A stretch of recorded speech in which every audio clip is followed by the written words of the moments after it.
It's not really an exaggeration to say that Netflix has fundamentally altered the way we consume media, and how we invite somebody over for a bit of the old horizontal greased weasel tango. The company has grown from a small organization born out of the blind rage that occurred when one of its founders got charged $40 in late fees on a rental of Apollo 13 to a game-changing cultural phenomenon. Given its enormous rise and the speed in which it has taken over the entertainment world, there are many, many mind-blowing facts and figures about the streaming service. My name is Adam Cleary, and these are 7 incredible facts you didn't know about Netflix. Number 7, the number of watch hours per month. In 2017, Netflix was watched for an average of 140 million hours every single day. 140 million. That works out at 4.2 billion per month. That is a lot of Drag Race. Sadly, our brains are not evolved enough to conceive of numbers quite that large. We only ever need to visualize 3 or 4 things at most, so the absurdity of that figure is basically incomprehensible to us. 4 billion might as well be googly, boogly, squintillion, gazillion, Nathan Fillion for all it matters to us. Number 6, Netflix has changed the American language. Unlike the UK, in the USA, you don't queue for things, you stand in line. But as Netflix has exploded in popularity over the past 2 decades, more and more Americans have started adopting this distinctly British term. And it's all because Netflix started using the term queue. Back in its early development days, the company's British Chief Product Officer, Neil Hunt, used the word in the programming without even really thinking. Regardless of that confusion, though, the word has taken enough of a hold in the American psyche that tens of millions use it today. Number 5, Netflix is ruthless with firings, and the person who made it that way got fired. When you work for Netflix, what apparently matters to them isn't the quantity of work as much as the quality. Essentially, if you do not perform, you are gone at the drop of a hat. It's actually not as cold as it sounds, though. Patty McCord, who was the Chief Talent Officer from 1998 to 2012 at Netflix, is the main parent behind this philosophy. McCord believed that getting the best out of her staff required the maximum freedom possible to encourage curiosity and aspirational behavior. But in exchange for that freedom, her staff had to be constantly contributing because she didn't want to babysit adults. Ironically enough, McCord herself revealed that after having to take considerable time off work sick, she was eventually dropped from the company. Her contributions weren't deemed to be enough, and it was felt she was violating her own philosophy.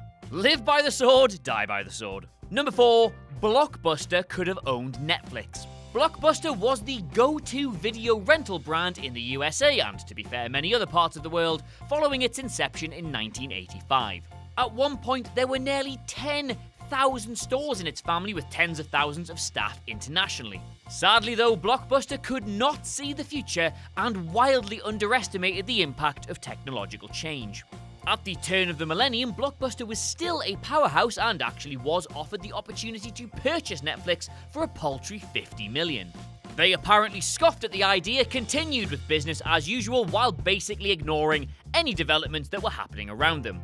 They did not have the last laugh though, as Blockbuster is now all but gone, the recent Captain Marvel trailer aside, and it's pretty much all down to Netflix. Number 3, Netflix analyzes everything. When Netflix release new shows, it sometimes feels like they've dialed directly into the cultural pulse.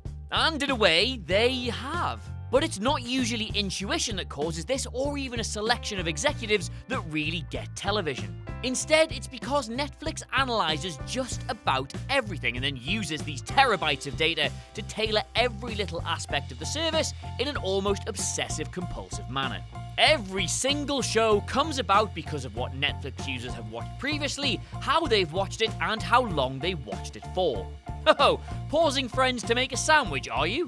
Well, Netflix won't just make a note of that pause, but they will make a note of how long you paused for and whether or not you completed the show after the pause, or even if indeed the sandwich put you in more of a mood for the square. Number 2, you used to pay for content by the hour.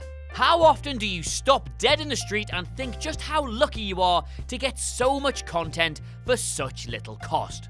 No, not what culture, I'm still talking about Netflix.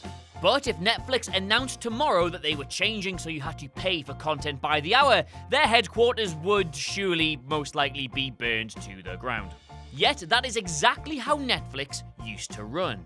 When the online streaming service began, you didn't just get everything for $10 a month or $7.99 or whatever it is I still make my mom pay. You paid $10 to get 10 hours of streaming, which is only just enough to have a binge watch of the first season of Making a Murderer. It sounds bad now, yes, but you have to remember, at the time this was still vastly cheaper than renting 10 hours worth of movies from a video store. Wasn't it, Blockbuster? Number 1, they spend billions every year. Netflix will spend between $7 billion and $8 billion on content in 2018. That's nearly as much as us. In addition to this spending on actual content, they will also spend an utterly staggering $2 billion on marketing. Which is frankly incredible, since there's probably not many people out there who don't know what Netflix is already. Like, seriously, my 89-year-old grandmother has Netflix. She has no idea how to use it, but she doesn't need to be reached by a billboard. But whatever, give them their due, that's just how they've determined that they're going to avoid the same fate as all the other streaming and rental services they've ruthlessly crushed over the years.